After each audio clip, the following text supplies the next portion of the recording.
สวัสดีครับยินดีต้อนรับทุกท่านเข้าสู่นายเทคโนช n แนลช่องนี้ให้ความสำคัญกับเทคโนโลยีคอมพิวเตอร์อินเทอร์เน็ตสมาร์ทโฟนและการสร้างรายได้ออนไลน์วันนี้นะครับเราจะมาแปลงไฟล์ PNG เป็น JPG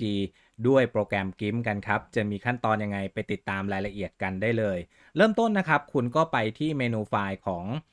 โปรแกรม GIMP นะครับแล้วก็เลือกเมนู Open เพื่อทำการเปิดรูปภาพที่คุณต้องการแปลงไฟล์ขึ้นมาจากนั้นนะครับก็ไปเลื่อนหารูปภาพที่คุณมีอยู่ซึ่งเป็นไฟล์ PNG นะครับคลิกที่ปุ่ม Open นะครับเพียงเท่านี้เราก็เปิดไฟล์ด้วยโปรแกรม GIMP เสร็จเรียบร้อยแล้วถ้าหากว่าคุณยังไม่รู้จักกับโปรแกรม GIMP นะครับผมแนะนำให้ดูคลิปวิดีโอทางด้านบนนะครับผมทำเป็น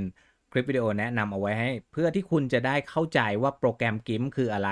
แล้วไปดาวน์โหลดมาอย่างไรแล้วใช้งานฟรีอย่างไรคุณไปดูในคลิปวิดีโอนั้นคุณจะเข้าใจมากขึ้นทีนี้เรามาดูกันต่อนะครับว่า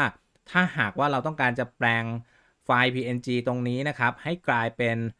JPG จะต้องทำยังไงวิธีการคือไปที่เมนูที่มีชื่อว่าไฟล์นะครับหลังจากนั้นเลือกเมนูที่ชื่อ Export As ตรงนี้ครับคลิกไปได้เลยพอคลิกไปแล้วนะครับเราก็ไปเลือกพื้นที่นะครับว่าเราต้องการจะเก็บไฟล์ที่เราแปลงเสร็จเรียบร้อยแล้วเอาไว้ที่ไหนนะครับเดี๋ยวผม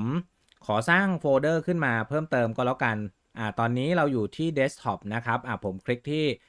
Create Folder ขึ้นมาจากนั้นนะครับผมตั้งชื่อว่า Export ก็แล้วกันจะได้เข้าใจได้ง่ายๆกดปุ่ม Enter นะครับตอนนี้เราได้อยู่ในโฟลเดอร์ Export เสร็จเรียบร้อยแล้วจะใช้ชื่อเดิมหรือจะเปลี่ยนแปลงชื่อก็สามารถทำได้เดี๋ยวผมขอ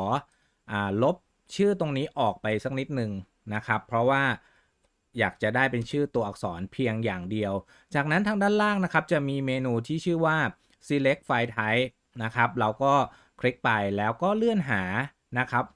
นามสกุลของไฟล์ที่เราต้องการจะเปลี่ยนเห็นไหมครับเราสามารถแปลงไฟล์จาก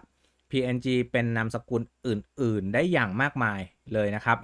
โอเคตอนนี้ผมเลือกไปที่ JPEG หรือว่า JPG ก็เหมือนกันนะครับจากนั้นนะครับคลิกไปที่ปุ่ม Export ได้เลยนะครับก็ใช้ระยะเวลาในการแปลงสักครู่หนึ่งนะครับตอนนี้ก็จะมีหน้าต่างที่ชื่อว่า Export Image as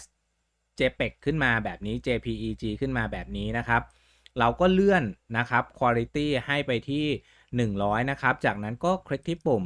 Export อีกครั้งหนึ่งนะครับเพียงเท่านี้ก็เสร็จเรียบร้อยแล้วสำหรับการแปลงไฟล์จาก PNG เป็น JPG นะครับเดี๋ยวขอย่อโปรแกรมลงไป